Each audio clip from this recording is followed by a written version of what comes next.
So this is why skipping legs could actually be quite based. And the first reason has to do with male and female sexual dimorphism. Now, I want you to look at these physiques, right? I have four physiques over here. First, I have two top-heavy physiques. So first one is, top G, Andrew Tate. And you can see he has a very top-heavy physique, a lot of muscle in his upper body. But when it comes to his legs, they're pretty skinny, right? They're pretty skinny. Now, I also have another physique, which is this random woman I found who has a really large upper body in proportion to her lower body. So these are two top heavy physiques. And in the bottom, I have bottom heavy physiques. So I have this, I think he's a cyclist who has huge legs, but a pretty skinny upper body. And then I have this influencer I found as well. So these are four physiques.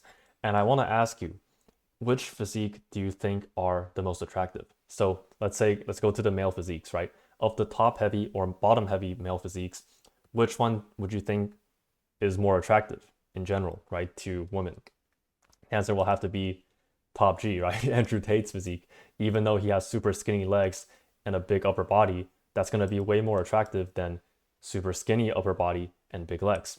Now, what about these two, right? Of these two, who has the more attractive physique?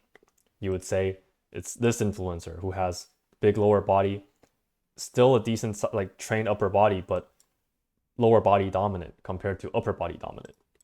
And the reason that you find the female physique, bottom heavy female physique more attractive and the top heavy male physique would be more attractive has to do with sexual dimorphism and the way that our body mass is naturally distributed between male and female. So for males, if you look at this diagram, and you probably know already, more of our mass, right, in terms of upper body, like muscle mass and just fat and just mass in general, is distributed on the upper body, right? We have proportionately more muscle on the upper body to a lower body compared to women. And for women, they proportionally have more of their muscle and fat distributed in their lower body hip region. And because of this, when you play into the sexual dimorphism, like for example, if you're a male and you focus more on upper body, you're playing into this masculine sexual dimorphism and almost like enhancing it, like enhancing this like hyper masculine proportion, right? And the example here would be Andrew Tate, who has super skinny legs and a big upper body, and that still be pretty aesthetic physique. On the other hand, right, for women, when you focus more on your lower body and maybe even train your upper body less and just focus on getting like really strong and really big in the lower body, again, you're playing into the sexual dimorphism and going into like hyper dimorphic physical form, and in turn become way more attractive as well. And when you go against this, right, let's say you're a male, instead of having, when you go against this mass distribution as a male and focus more on lower body, you have a pretty shit physique. And same thing for females. When you focus more on the upper body than your lower body, like in this example, it's not a very attractive physique. And because of this, right, if you're a male, skipping legs or just making your legs smaller proportionally could help make your upper body look bigger, and it just creates a better shape for you in general, right? You have clavicular over here as well, like huge upper body with like medium-sized legs. It's going to be playing into this sexual dimorphism. So that's going to be the first reason, right? When you, as a male, you can train legs less, could actually make you more attractive. And if you want to skip legs completely, just like how some women skip upper body completely, that should be a perfectly fine thing to do. Don't let any gym cells convince you that you need to be squatting and deadlifting all the time to go to the gym. In reality, you don't have to train any muscle that you don't want to train. You can only train biceps if that's what you really want to do. So that's the first reason. And the second reason, kind of tying into the whole sexual dimorphism thing, is it'll basically destroy your proportions and make you look more narrow. And it can even make you look shorter. So I have a Will Tennyson over here, and specifically the leg muscles I'm talking about are going to be the quads and adductors, because the quads, they basically sweep outwards like this, right? They sweep outwards this way, and the adductors, they sweep inwards like this. But the quads and adductors basically just make your leg look wider. And you can see Will Tennyson over here, when your legs are wider, basically makes your whole lower body look wider. So his hips are like around here-ish, but then his legs just sweep outwards like that. And especially if you already have narrow clavicles, maybe you're a bit of a frame cell, will basically give you like a upside down, like an upside down triangle type of shape, because you're like making this upside down triangle shape. And the old school bodybuilders knew this as well, right? In bodybuilding, there's a concept called the V taper versus the X frame. The V taper is like the Arnold golden era type physique where you have a V-shaped upper body, and when it comes to the lower body, your quads stay in line with your hip, right? The legs stay in line with the hip, and it comes straight down like that.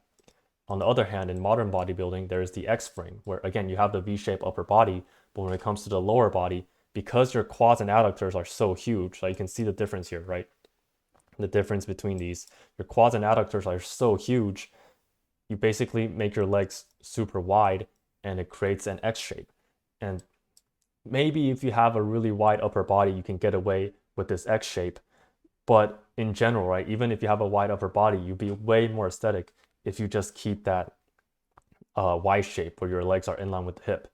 And you can see again, Will Tennyson here basically throws off his proportions as well. If he has actually skinnier legs, maybe if his legs like stay in line like that, that can actually make his physique way more proportionate. Let me just erase this. Right, you can imagine if his legs, instead of sweeping all the way out there, his legs kind of just stay here, then he won't look so narrow in this photo. And if you're a short guy, having super huge quads and adductors could also just make you look more like a manlet as well. So that's the second reason. And the third reason is, some of you may be tapped in on this, you're building unnecessary muscle that serve no purpose, and it'll actually just stress and age your body even more. So right, some of you might be tapped in, but leg training in general is going to be way more stressful than training other muscles. And big reason is because the leg muscles are just pretty big in general, right? You have the muscle comparison over here. The quads are pretty huge. The glutes are pretty huge. Even the hamstrings and calves are pretty huge. And that's why when you do something like a heavy squat, it feels like shit because you have all these muscles and all this feedback from your muscles when you do these exercises. And the thing is, you don't actually want as much muscle as possible, because when you have like a bunch of muscle on your body, it's going to make your hard work even harder to have to supply these muscles. And just having an excessive amount of muscle, like 40, 50, like let's say 40 pounds of extra muscle on your body, your heart's going to have to work way harder, and you can actually have a shorter lifespan because of that. So what you want to do is, instead of just trying to get as much muscle as possible, right? Trying to get your glutes and quads and your whole body as much muscle as possible, like a gym cell, you actually want to focus on just having muscles in the right area. Instead of just trying to get as much muscle as possible, you actually want to try and improve your aesthetics without needing a whole lot of muscle and just focusing on the right areas. Because you can have 20 pounds of extra muscle on your legs, and it's not really going to contribute to your aesthetics, right? In terms of aesthetics, once you get to the point where your legs don't look skinny, that's really going to be the max of your leg aesthetics, right? Once it comes in line with your hips. But when you can have 20 pounds of extra muscle in your legs, and it's really not going to help you look aesthetic at all. And it's just going to be extra weight that you have to carry around and extra muscle that your heart has to pump blood to as well. It's going to put more stress on the heart. Whereas if you just focus on, let's say, if you put on only 5 pounds on your shoulder, that's going to have a way bigger effect on your physique. That's going to improve your bideltoid, your frame, way more. And obviously in this photo, he trained more than just his shoulder, but that's going to be the example. So yeah, third reason, maybe if you need it for sports, right? Maybe if you're playing sports and you want to have strong legs, then sure, you can go do some like hack squats and back extensions and stuff like that. But in general, right, aesthetically, you don't really need big legs for aesthetics, as long as they're in line with the hips, like I talked about. And for function, unless you're like trying to play and compete in the sport, you're not going to be squatting and deadlifting weight in your day-to-day life, right? You're not going to live your day-to-day life and have to deadlift 400 pounds off of someone because, I don't know, some like fridge fell on top of them or something.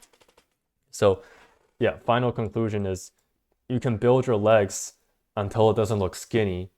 And once you get to that point, then you don't really need to train it much more, especially if you don't want to train it, right? If you somehow enjoy training legs, then sure, but most of us don't. And just don't let any of these gym cells tell you that you have to train legs, you have to squat, you have to do free weight squats and deadlifts. You don't, right? You don't have to do anything you don't want to do, right? So, yeah. And if you do want to train legs, then this is the kind of routine I would recommend. This is like a basic routine. You do one leg curl for the hamstrings, you do a leg press or a hack squat or a Smith machine or free weight squat, but leg press and hack squat is going to be way faster and it's going to be way easier because there's no technique involved. And then one calf press. And that's literally going to train your entire legs in like probably 15 to 20 minutes, depending on how strong you are, because the leg curl is going to train the hamstrings.